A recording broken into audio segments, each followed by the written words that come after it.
Já imaginou, depois de eleito, comemorar a vitória e depois saber que perdeu o cargo a vereador?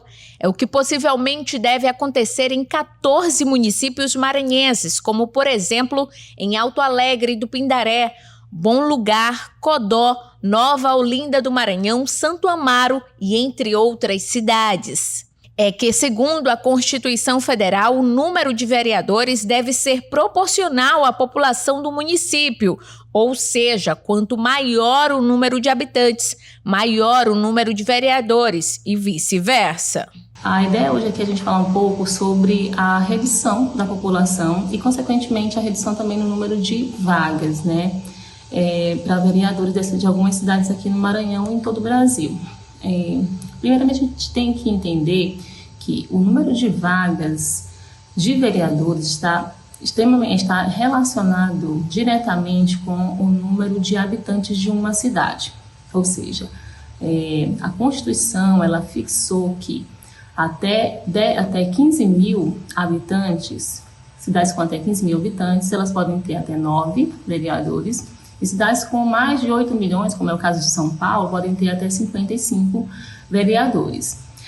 A Constituição ela fixa esses números, né, essa variação, e nesse sentido há uma proporcionalidade entre o número de habitantes e o número de vagas para vereadores.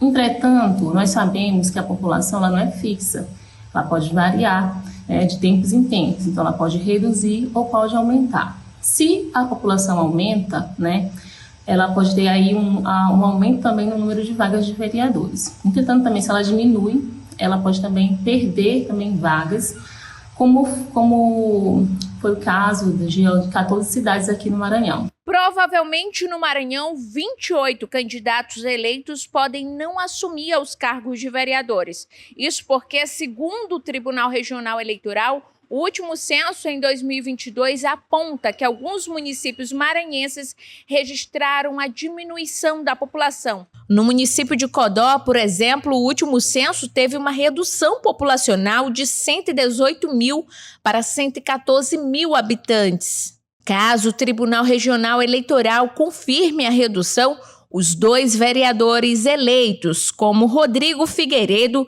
e Raimundo Carlos, podem perder as vagas. A compensação ou indenização pela perda do cargo vai depender se houver uma previsão legal local, um estatuto que tenha previsibilidade disso. No entanto, é necessário que se esclareça que a lei não prevê indenização ou compensação por esta perda de cargo, a não ser que esse estatuto local tenha essa previsibilidade. Esta é a percepção que se tem deste processo de perda de cargo eletivo por redução de cadeiras naquela determinada localidade. No caso de perda de um cargo, o candidato prejudicado pode lançar mão de alguns artifícios. Se não, vejamos, ele pode ingressar, por exemplo, com um mandado de segurança junto ao TRE ou ao TSE, dependendo do caso. Ele pode ingressar ainda com um recurso eleitoral. Ele pode ainda pedir esclarecimentos junto ao TRE ou ao TSE. E pode ainda ingressar com uma ação por perda de cargo eletivo, questionando a decisão que o levou à perda de cargo. Quando se fala dos processos que vão definir esse número de cadeiras, o TSE ele vai definir isso com base no censo demográfico, que no Brasil é realizado em média a cada 10 anos. É este censo demográfico que vai definir a população de cada estado ou município, e a partir deste número populacional é que se define a quantidade de vagas para determinada localidade.